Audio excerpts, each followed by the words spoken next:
Hey guys, how's it going? Hope you're doing well. My name is Crown, and today I'm going to read you some very interesting stories that I hope that you're gonna love. And now, without further ado, let's go!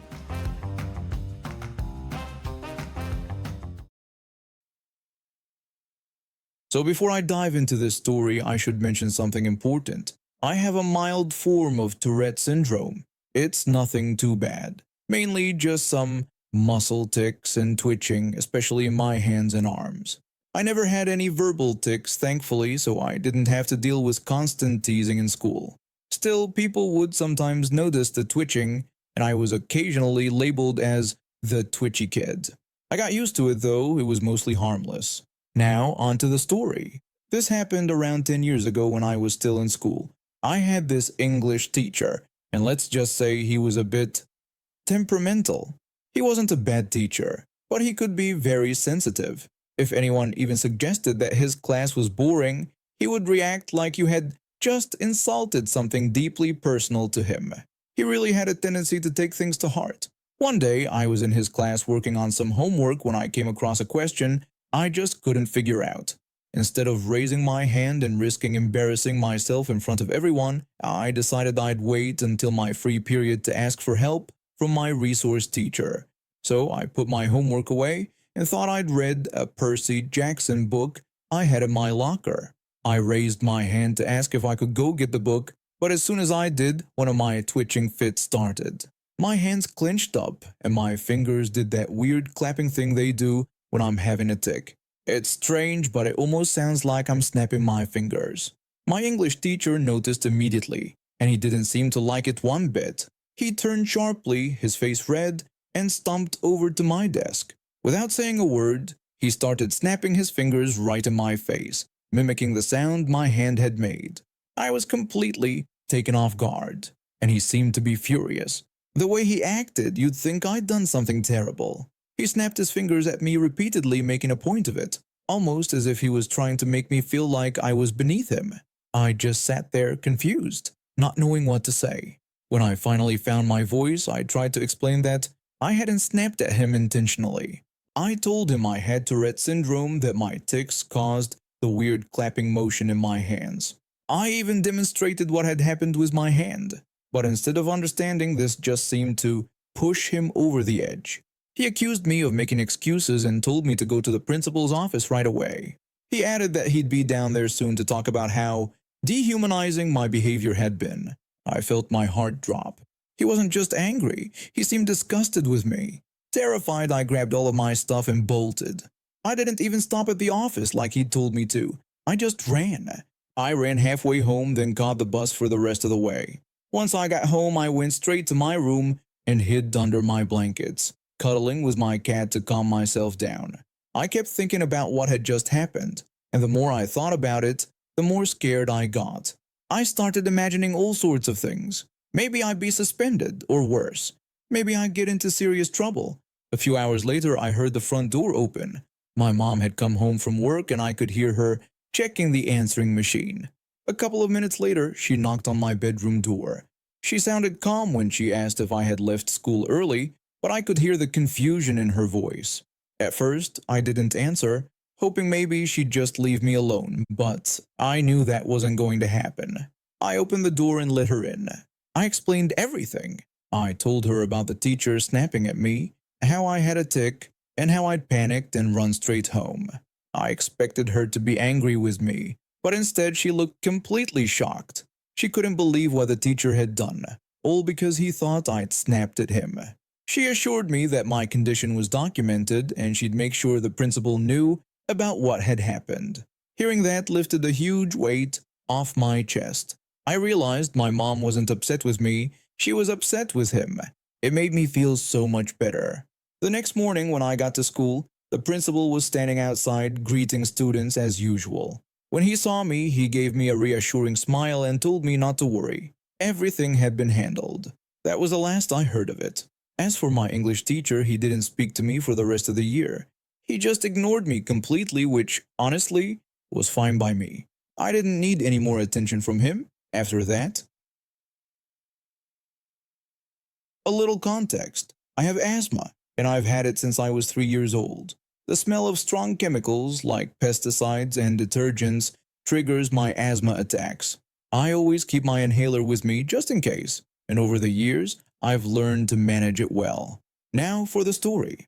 I was at my usual grocery store doing a quick run for some frozen breakfast burritos and toilet paper. I shop there all the time, so I usually know where things are. But the store had recently rearranged the aisles, and I had no idea where they'd moved the toilet paper. So, I was wandering around checking different sections. I happened to pass by the cleaning products aisle. The second I realized where I was, I bolted.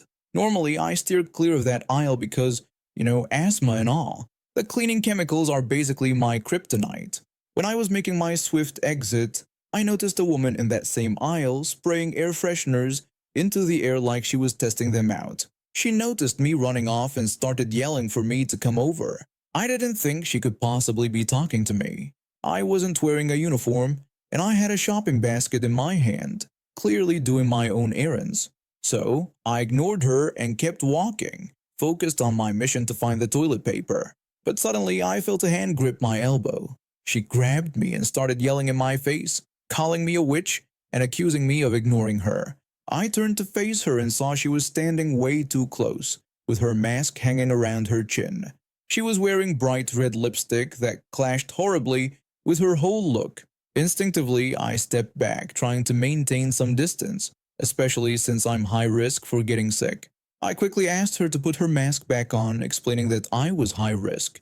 She scoffed at me, saying I had no right to tell her what to do and that she was in charge. She insisted that I come over and help her pick out which air freshener smelled better. At this point, my chest was starting to feel tight from the fumes of the air fresheners she had been spraying, and I tried to back away even more. But she kept demanding that I come closer. Then, as if things couldn't get worse, she yanked the cap off one of the air fresheners and sprayed it right in my face. Twice.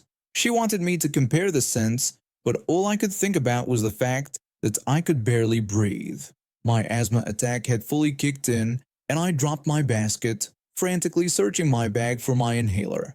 My hands were shaking, but I managed to find it. Before I could use it, though, she grabbed my hand and demanded I help her first.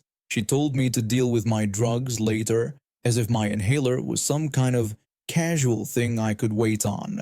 With whatever strength I had left, I pushed her away. She stumbled back, giving me just enough time to take a puff from my inhaler. The relief was immediate, but I was still trying to catch my breath, coming down from the shock of what just happened, when I heard her screaming again. She was now yelling for someone to fire me, accusing me of assaulting her and demanding that I be arrested. Confused, I looked up and saw her standing next to a man who appeared to be the manager. He had a look of pure horror on his face, his eyes wide and concerned. He quickly asked if I was okay and came over to help me stand. He even picked up my basket and the things that had fallen out of my backpack. I told him I was feeling better but needed to sit down and catch my breath. Meanwhile, the woman kept yelling, insisting that he fire me immediately and that I could breathe on the way to the police station for what she called assaulting an elderly woman. Which was funny because she didn't look older than 35. The manager, clearly fed up, told her to stop talking and led me to his office. All the while, she kept shouting after us. Once we were in the office, I sat by the window trying to breathe easier while the manager handed me some water. A few minutes later, there was a knock at the door and she excitedly announced that the police had arrived. The manager opened the door and 2 police officers stepped in. The manager, still focused on my well-being, asked if I wanted to press charges. At that moment, the woman's expression turned from smug satisfaction to pure shock. She started shouting again, claiming that she was the one who had been assaulted and that I should be the one getting in trouble. That's when I'd had enough and yelled back at her, calling her out for her stupidity. I reminded her that I clearly didn't work there and that she had just watched me have an asthma attack right in front of her. The officers asked both of us to explain what happened. I told them everything, sticking to the truth about my asthma and how she sprayed the air freshener in my face. She tried to spin some wild story about me attacking her, but the officers didn't seem interested in her version of events. They asked the manager for the security footage, and he happily showed them the video. After watching the footage, one of the officers turned to me and asked if I wanted to press charges for assault. I immediately said yes. The woman was stunned into silence as they put handcuffs on her and led her out of the store. The manager apologized again and offered to give me my groceries for free. He even asked if I wanted him to call an ambulance, but I assured him that I was fine and just wanted to go home. And that's what I did. I went home, ate my burrito, and tried to forget the whole ordeal. Before I start this story, I have to give a little backstory. I'm a 19-year-old guy, and when I was younger, around 14, I used to take Taekwondo classes. I worked my way up to black belt and really enjoyed it. Over the years, I've had a few encounters with parents bringing their aggressive kids in for free trials, and most of the time the instructor handled it well. But nothing could have prepared me for this incident. It still makes my blood boil to this day. I was in a Taekwondo class every Tuesday and Thursday for about an hour. Thursdays were for kids 13 and older, so it was a more serious environment, but Tuesdays were open to any age, which meant I was often helping teach younger kids as part of my instructor training. That experience was going to help me land a job teaching martial arts someday, so I took it seriously. But one specific Tuesday was nothing short of a disaster. About 10 minutes into the class, we were already working on basic punches and kicks when I heard a commotion from the stairs. An entitled mother, let's call her Karen, came rushing in with her kid trailing behind her, whining and looking like trouble. This kid was about 7 years old, and I could tell from the start that he was going to be a handful. Karen and her kid caused a scene as they reached the instructor. The instructor motioned for me to take over the class while he dealt with them.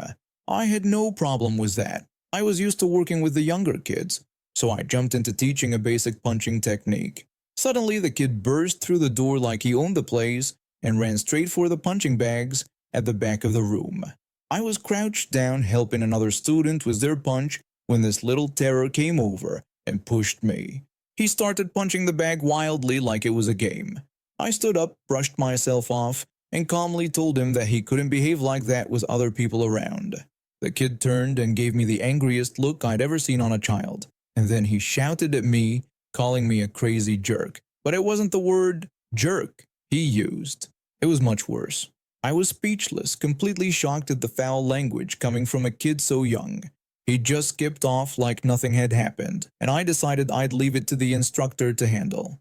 I had to keep the class moving, so I turned my attention back to the other students. When I continued helping the class, I noticed the kid talking to his mom, and Karen gave me a look of disgust, like I was the problem. She said something to the instructor and he looked confused by whatever complaint she was making. I considered going over to explain, but before I could, another student asked me for help, so I focused on that. A little while later, the kid came out of the bathroom wearing a brand new uniform that already had a wet stain on it. We all knew what that was. He started talking loudly to the other kids about some video game, not paying any attention to the class. Thankfully, the instructor noticed and told the kid he needed to either focus on the lesson or sit out. The kid groaned in an exaggerated, obnoxious way before reluctantly agreeing to listen. The instructor asked me to put the punching bags back, which I did, and then I grabbed a drink of water and sat down to wait for the next demonstration. When the instructor called me up to help with a partner exercise, the kid came over with a huge grin on his face and asked if I would be his partner. I wasn't thrilled about it, but I agreed anyway. We were practicing a hair grab escape, and the kid immediately insisted that he be the one to grab my hair first. I had a bad feeling about it, but I decided to give him a chance. Big mistake. As soon as he grabbed my hair, he yanked as hard as he could and started laughing. It hurt, but I kept calm and did a basic takedown move, gently kicking the back of his leg so he'd fall onto the mat. But instead of letting go, he held onto my hair and pulled me down with him. I could feel some of my hair getting yanked out. I couldn't help it. I snapped and shouted, asking why on earth he would do that. Before I had time to react, Karen rushed over, screaming at me and accusing me of hurting her son. She threw out accusations, calling me names I won't repeat, and claimed I had done something terrible. The kid, of course, started whining about how he couldn't feel his leg, making it sound like I had seriously injured him. Out of nowhere, Karen swung her purse at my face, hitting me hard. The instructor rushed over trying to calm things down and telling everyone to leave. I grabbed my bag, still fuming and nursing the bruise on my face from Karen's attack. I headed outside to wait for the bus, hoping to just leave this whole mess behind. But as I stood there, a car pulled up next to me. Of course, it was Karen and her kid. She rolled down the window and with a sneer, told me that I'd be hearing from them soon. She claimed her son was now permanently disabled and that I would be responsible for his medical bills. Then, as if that wasn't enough, she threw a full water bottle at me before speeding off, her kid grinning like he'd won something. Right now, I'm seriously considering contacting management to get the CCTV footage so I can file a police report. There's no way I'm letting Karen get away with hitting me in the face with her purse. A few years ago, I was really struggling. I've been going from job to job, barely getting by, and things weren't looking great. That's how I ended up working at a nationwide pizza chain. Again. I say again because I'd worked for them on and off since I was a teenager. By the time I was 30, I had 15 years of experience in every role imaginable at several locations. With that much time under my belt, I figured I'd be moving up the ranks by now. I mean, 15 years should count for something, right? So, after a few months back on the job, I went to the regional manager and asked how I could become a manager. I had more experience than most of the current managers, so I thought I had a good shot. The regional manager made it clear that the only thing standing in my way was the fact that I didn't have my own car. He said if I could get reliable transportation, then he'd promote me. I was desperate, so I made it happen. I found a dealership willing to lease me a car for a small down payment, even though the interest rate was outrageous. But at that point, I was willing to struggle through it if it meant climbing up the ladder. Unfortunately, once I became a manager, I realized I'd been tricked. Sure, I got a raise, but it was only a measly $1 more per hour.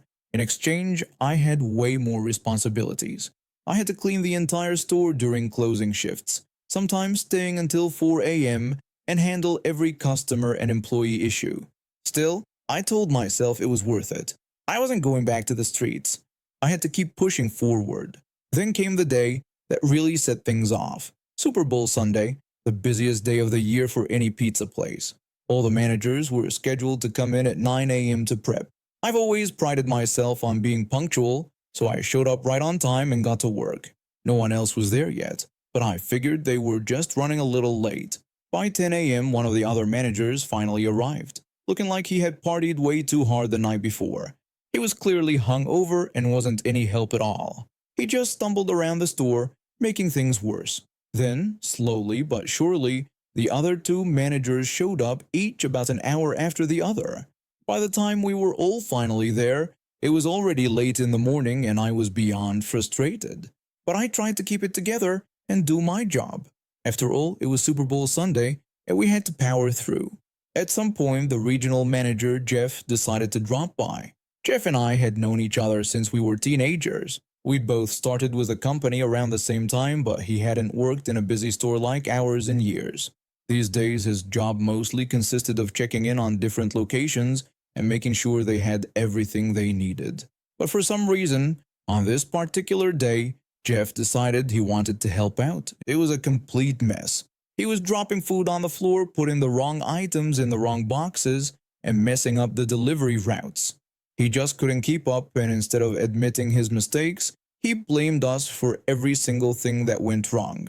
No one said anything because, well, he was technically the boss. After 12 straight hours of working with no break, I decided to slip out the back for a quick smoke. I didn't plan on being gone long, just enough time to get a quick breather. I lit my cigarette and took a couple of puffs, but then I heard the phone ringing inside. Being responsible, I tossed my cigarette and went back in to help. As soon as I stepped back inside, I saw Jeff standing there, glaring at me like I'd committed some kind of unforgivable sin. Before I could even explain myself, he made it clear he wasn't happy about my little smoke break. He told me I needed to leave immediately as if I hadn't been the only one to show up on time and pull my weight that day. I had worked 12 hours straight, made zero mistakes, and now he was sending me home 2 hours before my shift was supposed to end. Instead of arguing, I stayed calm. I didn't want to make a scene, so I left without a fuss. But I wasn't done. Not by a long shot. The next morning I was supposed to open the store. Instead, I left my store key on the manager's desk along with a handwritten note saying I was quitting. I snapped a picture of it and sent it to my co-workers, who were probably still asleep at that hour. The store didn't open that day. They lost hundreds of dollars in business, and Jeff had to scramble to figure out what had gone wrong. By the time anyone realized I wasn't coming back, it was too late. I didn't care though. Within a week, I found a better paying job with way less stress. Now I'm making triple what I made back then, and I've heard that Jeff still complains about me. Apparently, he tells people I must be living off my parents or something. Well, Jeff, wherever you are, I'm doing just fine on my own. And now we have reached the end of today's stories. Thank you for watching, and see you next time.